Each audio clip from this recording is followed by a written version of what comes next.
ಟಿವಿ9 digital ಸ್ಪೆಷಲ್ಗೆ ಸ್ವಾಗತ.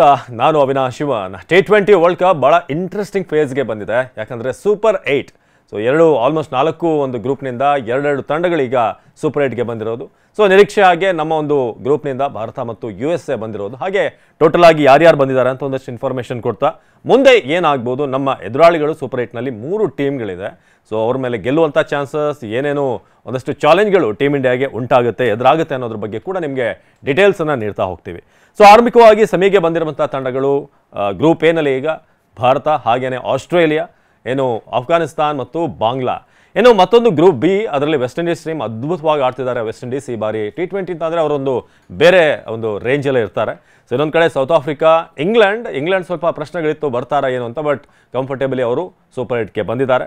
ಹಾಗೆಯೇ USA ಈ ಬಾರಿಯ ಭಾಳ ಸರ್ಪ್ರೈಸ್ ಎಂಟ್ರಿ ಅಂತಂದರೆ USA ಸೂಪರ್ 8ಗೆ ಬರುತ್ತೆ ಅಂತ ಯಾರೂ ಕೂಡ ಅಂದ್ಕೊಂಡಿರಲಿಲ್ಲ. ಯಾಕಂದರೆ ಶ್ರೀಲಂಕಾದಂಥ ತಂಡ, ಪಾಕಿಸ್ತಾನದಂಥ ತಂಡ, ನ್ಯೂಜಿಲೆಂಡ್ ತಂಡ ಇವರೆಲ್ಲ ಹೊರಬಿದ್ದ ಮೇಲೆ USA ಈ ಬಾರಿ ಸೂಪರ್ 8ಗೆ ಬಂದಿದೆ. ಹಾಗಾದರೆ ಭಾರತದ ಒಂದು ಮುಂದಿನ ಎದುರಾಳಿಗಳು ಯಾರ್ಯಾರು, ನಿಮ್ಗೆ ಆಲ್ರೆಡಿ ಈಗ ಒಂದಷ್ಟು ಕ್ಯಾಲ್ಕುಲೇಷನ್ಸ್ ಗೊತ್ತಾಗಿರುತ್ತೆ ಯಾರು ಮುಂದಿನ ಎದುರಾಳಿಗಳು ಆಗಿರ್ತಾರೆ ಅನ್ನೋದ್ರ ಬಗ್ಗೆ. ಇಲ್ಲಿ ಪ್ರಮುಖವಾಗಿ ನಮಗೆ ಇರುವಂಥ ಮೊದಲ ಸೂಪರ್ 8 ಮ್ಯಾಚ್ ಅಂತಂದರೆ ಅಫ್ಘಾನಿಸ್ತಾನ ಮತ್ತು ಭಾರತ. ಫಸ್ಟ್ ನಮ್ಮ ಆಪೋನೆಂಟ್ ಇರೋದು ಅಫ್ಘಾನಿಸ್ತಾನ್. ಇದುವರೆಗೆ ಏನು ಮ್ಯಾಚ್ ಆಗ್ತಾ ಇತ್ತಲ್ಲ, ಅದು ನಸಾವ್ ಕ್ರಿಕೆಟ್ ಸ್ಟೇಡಿಯಂ, ಏನು ಅಮೆರಿಕದಲ್ಲಿ ಆಗ್ತಿದ್ದಂಥ ಮ್ಯಾಚ್ಗಳು ಯಾವುದು ಕೂಡ ತೀರಾ ಎಕ್ಸೈಟಿಂಗ್ ಆಗುವಂಥ ಮ್ಯಾಚ್ ಆಗಲಿ, ತುಂಬ ಸ್ಕೋರ್ ಬರುವಂಥ ಪಿಚ್ಗಳು ಆಗಿರಲಿಲ್ಲ. ಡ್ರಾಪ್ ಇನ್ ಪಿಚ್ಗಳು ಹೆಚ್ಚಾಗಿತ್ತು.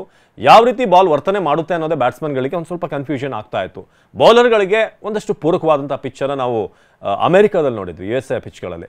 ಆದರೆ ಇನ್ಮುಂದೆ ಸೂಪರ್ 8 ನಡೆಯುವಂಥ ಮ್ಯಾಚ್ಗಳೇನಿದೆ, ಪಿಚ್ಗಳೇನಿದೆ, ಅಲ್ಲಿ ಬ್ಯಾಟಿಂಗ್ ಹಾಗೂ ಬೌಲಿಂಗ್ ಎರಡಕ್ಕೂ ಕೂಡ ಒಂದು ಅನುಕೂಲ ಆಗುವಂಥ ಪಿಚ್ಚನ್ನು ನಾವು ನೋಡ್ಬೋದು ಅನ್ನೋ ನಿರೀಕ್ಷೆ ಇಟ್ಕೊಂಡಿದ್ದೀವಿ. ಯಾಕಂದರೆ ಮೊದಲ ಒಂದು ಮ್ಯಾಚ್ ನಡೆಯುವಂಥದ್ದು ಅಫ್ಘಾನಿಸ್ತಾನ್ ಮತ್ತು ಇಂಡಿಯಾ, ಅದು ಬಾರ್ಬಡೋಸ್ನಲ್ಲಿ.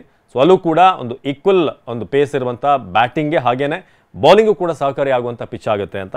ಅಫ್ಘಾನಿಸ್ತಾನ್ ಇದುವರೆಗೆ ಆಡಿರುವಂಥ ಮ್ಯಾಚ್ಗಳನ್ನು ನಾವು ಗಮನಿಸ್ತಾ ಹೋದರೆ ಅವರು ನ್ಯೂಜಿಲೆಂಡ್ ಒಂದು ಟೀಮನ್ನು ಬಿಟ್ಟರೆ ಆಲ್ಮೋಸ್ಟ್ ಎಲ್ಲ ಒಂದು ಸ್ವಲ್ಪ ಲೋ ಲೆವೆಲ್ ಇರುವಂಥ ಟೀಮ್ಗಳನ್ನ ಗೆದ್ಕೊಂಡು ಬಂದಿದ್ದಾರೆ.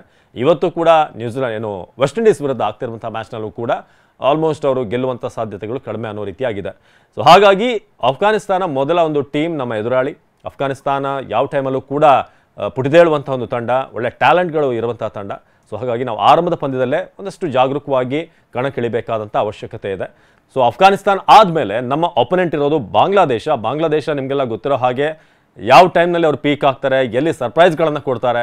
2007ರ ವರ್ಲ್ಡ್ ಕಪ್, ODI ವರ್ಲ್ಡ್ ಕಪ್ಪೇ ಅದಕ್ಕೆ ಸಾಕ್ಷಿ, ಹೇಗೆ ಅವರು ಅಪ್ಸೆಟ್ ಮಾಡಿದ್ರು ಅಂತ.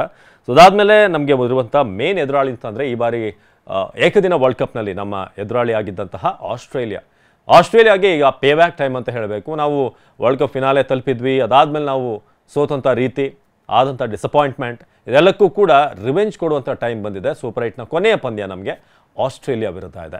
ಆಸ್ಟ್ರೇಲಿಯಾ ವಿರುದ್ಧ ನಾವು ಆಡ್ತಾ ಇರೋದು ಸೆಂಟ್ ಲೂಸಿಯಾದಲ್ಲಿ, ಅದು ಕೂಡ ವೆಸ್ಟ್ ಇಂಡೀಸ್ನಲ್ಲಿರುವಂಥ ಪಿಚ್. ಹಾಗಾಗಿ ಒಂದು ಕಾಂಪಿಟೇಟಿವ್ ಪಿಚ್ ಆಗಿರುತ್ತೆ ಅಂತ ಹೇಳಿ ನಿರೀಕ್ಷೆ ಇದೆ.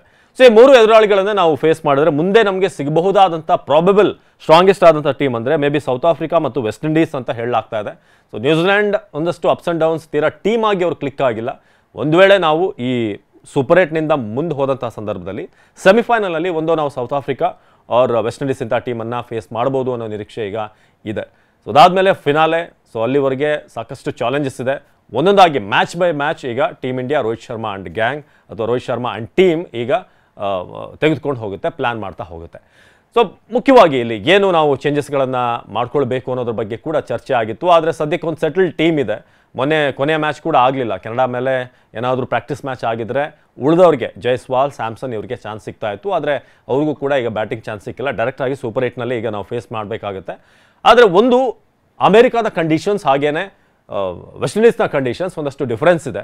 ಆ ನಿಟ್ಟಿನಲ್ಲಿ ತಂಡದಲ್ಲಿ ಏನು ಬದಲಾವಣೆ ಆಗ್ಬೋದು, ಕುಲ್ದೀಪ್ ಅಂತಹ ಸ್ಪಿನ್ನರ್ನ ಒಳಗೆ ತರುವಂಥ ಚಾನ್ಸಸ್ ಇದೆಯಾ, ಚಹಲ್ಗೆ ಯಾವಾಗ ಚಾನ್ಸ್ ಸಿಗುತ್ತೆ, ಇಂಥ ಹಲವಾರು ಪ್ರಶ್ನೆಗಳು ಸಹಜವಾಗಿ ಕಾಡ್ತಾ ಇದೆ.